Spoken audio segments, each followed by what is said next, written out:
Barcelona is not only the home of great art, great food, and great football, but is also the city in which famous architect Antoni Gaudí plied his trade, and are still regarded as some of the very best in the world today. I'm Glenn, and here are 15 astounding architectural designs by the Spanish genius himself.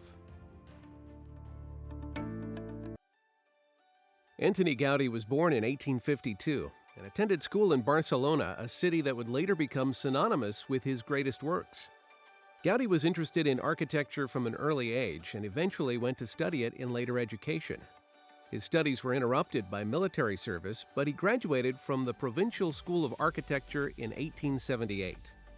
His works often involved bringing animation to surfaces using patterns, color, and material, while juxtaposing geometric shapes unlike any other architect of his time. Gaudí unfortunately passed away in 1926 while still working on the Sagrada Familia. He was killed just weeks before his 74th birthday after being hit by a trolley car. Number 15. The Cascada Fountain is located in the Parc de Ciutadella, one of Barcelona's busiest and most popular parks. It is certainly a design you can't miss with its grand staircases, trio of stone arches, spurting water, and a golden horse-drawn chariot to top it all off. The staircases are supposed to resemble two enormous crab pincers. This was one of Gaudí's earliest works, as he was only an assistant at the time of building. The fountain piece was initially built by Josep Fontserè in the 1880s. Gaudí may not have been the lead designer on this project, but it is an impressive and beautiful fountain to have on his CV at such a young age. The Cascada was initially criticized by the press, as it opened in 1881 without any sculptures or meticulous details included. It was then amended over the next 6 years to create the masterpiece we see today. Number 14. From Gaudí's first taste of work as an aspiring student of architecture to the first major design of his own, Casa Vicens was built for a wealthy family in the 1880s and was the first house designed by Gaudí in his beloved Barcelona. It was also the mark of a new era in terms of architectural styles, as Gaudí combined Orientalist and Hispano-Arabic inspirations for the design. He also used a mixture of glass, iron, and ceramic in the building to create a beautiful mixture of colors and textures, as well as using aesthetically pleasing symmetry and shapes. After 3 years of restorations and renovations, the building was opened to the public for the first time as a museum in November of 2017. Number 13. An enchanting, old-fashioned stone building that looks like it could secretly be a fairy tale castle. You may notice the name Güell pop up on more than one occasion in this list, and that's because the Bodegas structure was commissioned by Gaudí's most influential private patron, Eusebi Güell. This stunning winery was built between 1895 and 1897 and is one of Gaudí's lesser-known designs. Güell originally wanted the complex to house both the winery and hunting pavilions, although the latter never came to fruition. Instead, he made wine within the grounds, exporting it to Cuba to serve shipping fleets there. The Bodegas now contains a restaurant for tourists to wine and dine in a beautiful setting.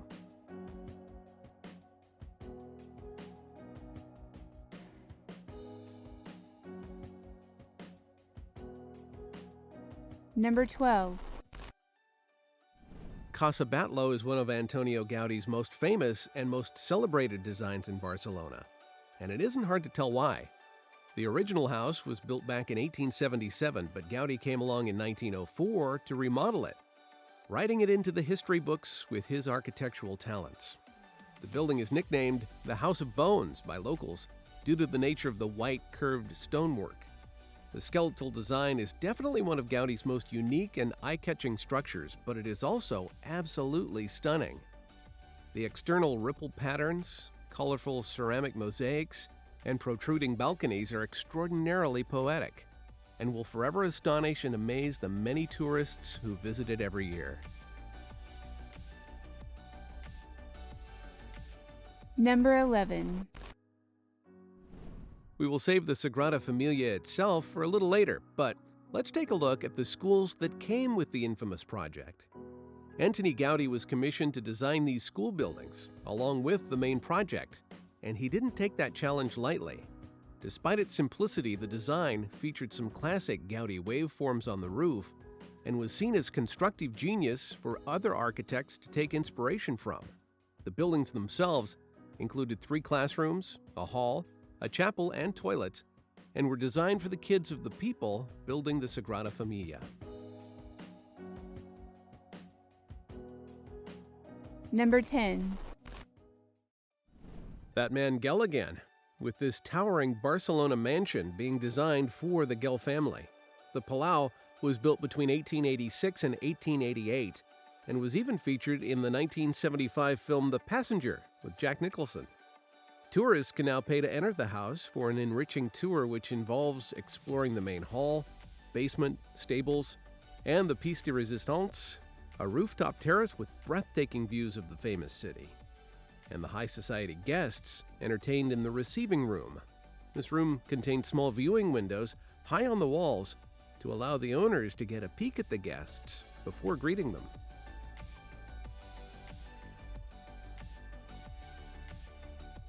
Number 9. Colonia Gell was a workers' colony 12 miles outside of Barcelona back in the late 1800s and is currently a town of around 7,000 people. Antonio Gaudí was commissioned by his friend Gell yet again in 1898, as Eusebi wanted to provide a place of worship for the local people.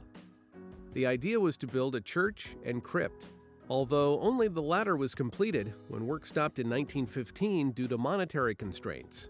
Despite this, it still made UNESCO's World Heritage List. A restoration was carried out in 2002, although the lead architect, Antonio González Moreno, was criticized for apparently mistreating the site. Gaudí used many techniques in this design that he would later incorporate into his most famous work, the Sagrada Familia.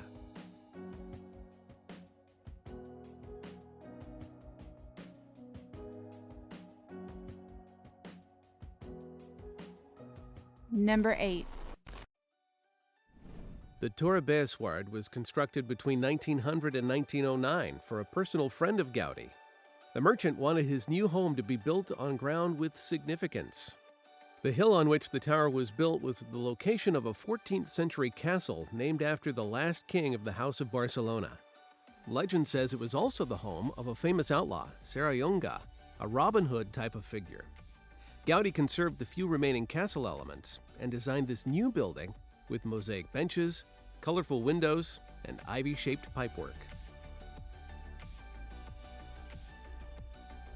Number 7. Another throwback to one of Gaudí's earliest works, Casa Calvet. It was built between 1898 and 1900 for Pere Martí Calvet and is said to be one of Gaudí's most conventional designs.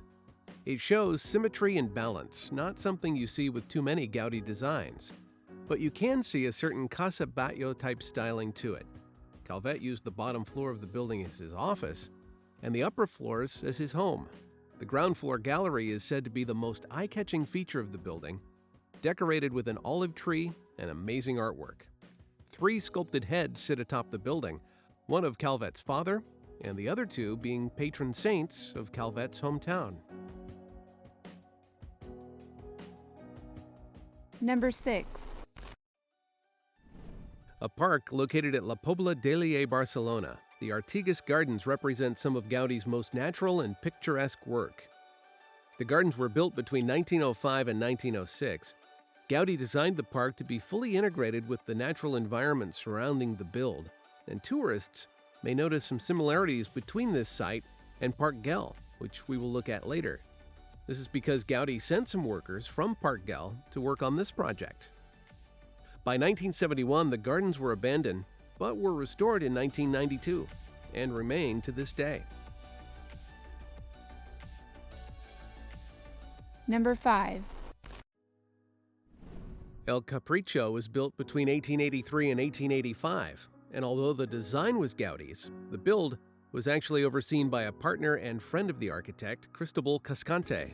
The distinguished building combines Oriental styles seen in India, Japan, and Persia, Gaudi used stone on the lower parts of the build and brick and ceramic tiles on the top, with detailed decorative sunflowers as well as bright greens, reds, and yellows.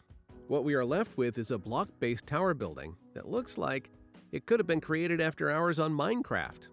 You can now visit the structure and grounds and explore all indoor and outdoor areas. Number 4.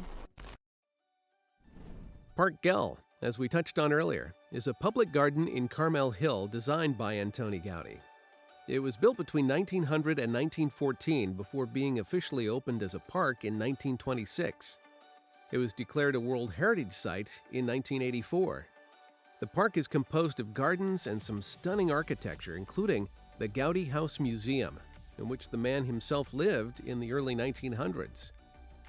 The walk around Park Güell is full of breathtaking sights, including the famous mosaic salamander, a terrace with a long bench in the shape of a sea serpent, and architecture intertwined with existing natural beauty.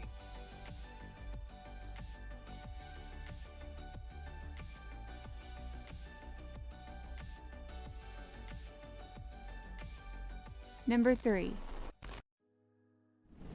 Casa Mila was built between 1906 and 1912 and is more commonly known as La Pedrera, or the Stone Quarry. Casa Mila was controversial at the time of building due to the strange undulating stone facade, underground garage, and exhibition-style terrace roof, although these are now the features lauded by tourists. The rooftop terrace is one of the standout features of the building, as it showcases marble and glass brick sculptures large enough to be spotted from afar. The building now serves as the HQ of Catalunya La Pedrera Foundation and can still be visited by tourists for a fee. Number 2. This palace was built between 1889 and 1913, structured in a Catalan modernism style. It was actually one of only 3 buildings outside of Catalonia to be designed by Antoni Gaudi.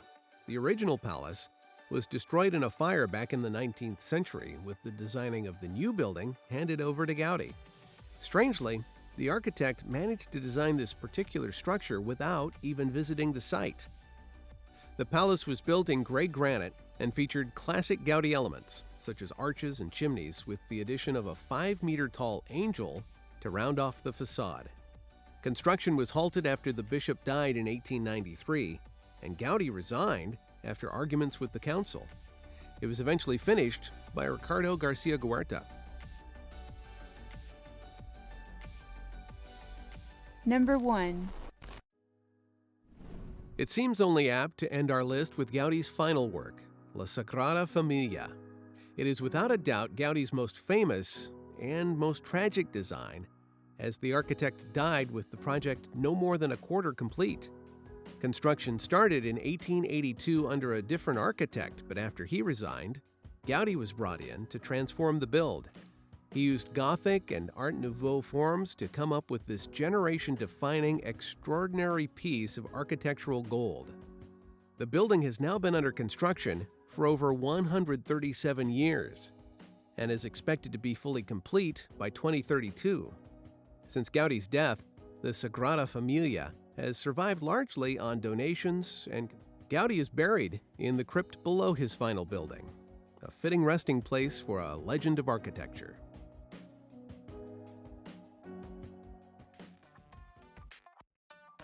And there we have it, 15 astounding architectural designs by the Spanish genius Antoni Gaudi. Which was your favorite? Let us know in the comments below, and which architect would you like us to feature next?